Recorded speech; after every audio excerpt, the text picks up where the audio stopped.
Pertanggal 30 Juni 2023, pemerintah secara resmi menerbitkan obligasi negara retail seri ORI 023. Dengan kondisi perekonomian yang masih belum menentu, seri ORI 023 diharapkan dapat dimanfaatkan oleh para investor untuk mengembangkan dana yang menganggur atau idle fund. Dan untuk membahas lebih lanjut soal instrumen investasi obligasi retail negara seri ORI 023, sudah bergabung bersama kami Kepala Subdirektorat Pengelolaan Portofolio Surat Utang Negara Novi Puspita Wardani. Selamat pagi, Mbak Novi. Selamat pagi, Mbak Gema. Ya, Mbak Novi, saat ini pemerintah kan kembali menawarkan SBN Retail, seri obligasi negara retail ORI atau seri ORI 023. Seperti apa struktur dari ORI 023 ini? Apakah masih seperti seri sebelumnya?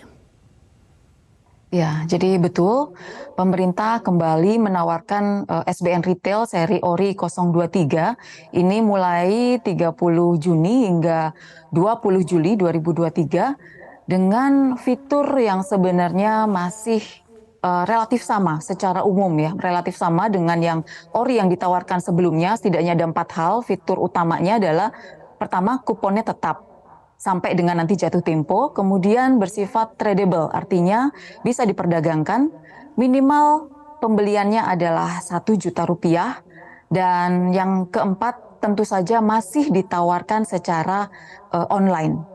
Namun Mbak Gema, ini ada yang berbeda dibandingkan dengan penerbitan ORI-ORI yang sebelumnya.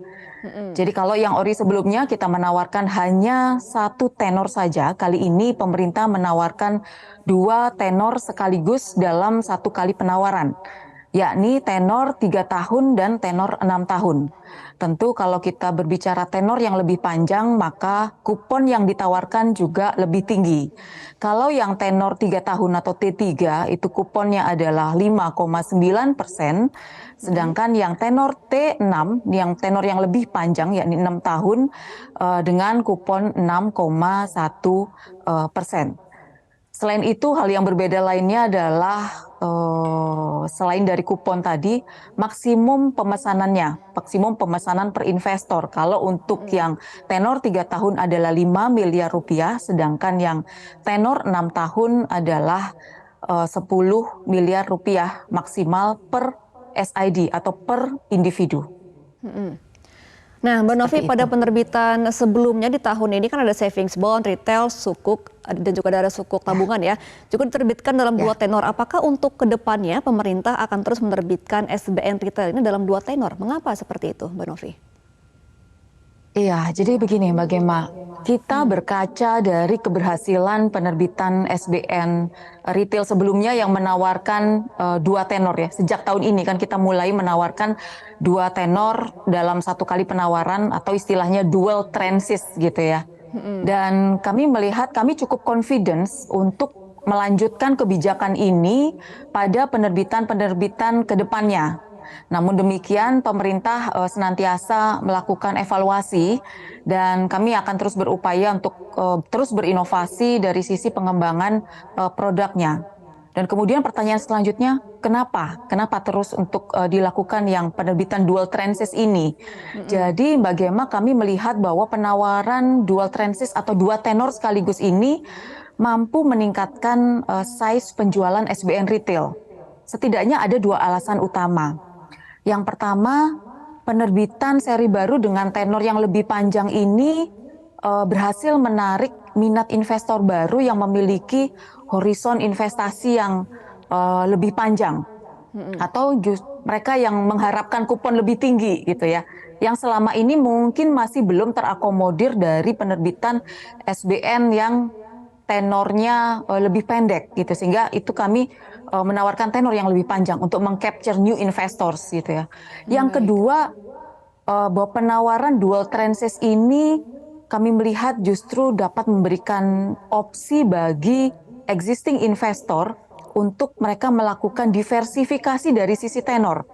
Dan ini terlihat memang dari penerbitan-penerbitan yang dual transit sebelumnya, ternyata banyak juga loh yang investor itu membeli di 2 tenor sekaligus, tenor yang pendek maupun tenor yang lebih panjang gitu. Jadi seperti itu. Dan kami Baik. melihat meskipun ada tambahan transit yang baru atau tambahan 1 tenor yang lebih panjang, ini ternyata tidak serta-merta merusak retailannya ya, tapi justru ini kami bisa istilahnya meretain atau menjaga tingkat keretailannya. Karena ternyata dari data yang ada terlihat bahwa dengan tenor yang lebih panjang ini ternyata tingkat keretailannya justru lebih bagus dibandingkan dengan tenor yang lebih pendek gitu. Jadi mungkin seperti itu. Bagaimana kenapa ke depannya kami akan tetap berupaya untuk menawarkan dengan kebijakan dua transit ini. Baik, nah Mbak Novi sekarang kan juga sudah memasuki hari ke-13 masa penawaran ya. Bagaimana animo masyarakat menyambut penerbitan ORI 023 ini? Apakah pemerintah optimis bahwa target penerbitan ORI 023 ini akan mencapai atau bisa tercapai? Atau malah optimis bisa melampaui target seperti penerbitan sebelumnya? Iya, jadi bagaimana kami melihat bahwa animo masyarakat untuk yang penawaran kali ini, ORI 023, ini masih sangat besar. Dan kami cukup optimis bahwa target pemerintah akan tercapai. Setidaknya ada dua hal yang kami lihat di sini. Pertama, ini kan sudah masuk hari ke-13 ya penawaran, karena kita mulai tanggal 30 Juni lalu. Dan masuki hari yang ke-13 ini, realisasi penjualan sudah mencapai hampir 85% dari total target ORI 23. Sedangkan kalau kita lihat masa penawarannya ini masih akan berlanjut sampai tanggal 20 Juli, artinya masih ada seminggu ke depan. Dengan melihat ini, maka kami cukup optimis bahwa target ini akan tercapai. Itu yang pertama. Baik. Yang kedua, masa penawaran ORI 23 ini sebenarnya kami sesuaikan dengan masa jatuh tempo SBN retail yang lainnya. Jadi ada dua SBN retail yang jatuh temponya pada saat bersamaan dengan masa penawaran ORI 23. Totalnya itu ada 25,6 triliun, yakni SBR 10 ini jatuh temponya sudah 2 hari yang lalu, tanggal 10 Juli. Kemudian nanti minggu depan akan ada tanggal 15, minggu ini ya, akhir minggu ini ya, 15 Juli 2023 akan ada jatuh tempo ORI 17, totalnya 18,3 triliun rupiah. Sehingga kami merasa bahwa selama masa penawaran ini masih akan ada investor yang mungkin akan mereinvestasikan kembali dananya ke dalam instrumen surat berharga negara. Sehingga dengan dua alasan ini kami cukup optimis target kami bisa tercapai. Demikian Mbak Gema. Baik, nah Mbak Novi sejauh ini upaya dari pemerintah agar masyarakat berminat membeli SBN retail khususnya seri ORI 23 ini apa saja Mbak?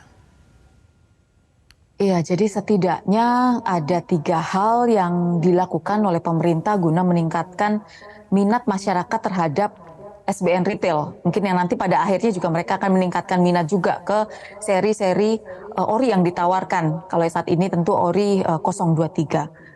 Ada 3 hal. Yang pertama, peningkatan literasi dan inklusi keuangan ini tentu menjadi fokus utama yang perlu dilakukan oleh pemerintah. Dan tentu ini tidak cukup hanya dari sisi pengenalan produk-produk investasi maupun dari sisi pengembangan knowledge untuk investasi itu sendiri. Tapi harus yang lebih mendasar. Ini yang dilakukan oleh pemerintah, yakni bagaimana peningkatan pengetahuan masyarakat tentang pengelolaan keuangan secara pribadi. Ini juga sangat penting dilakukan.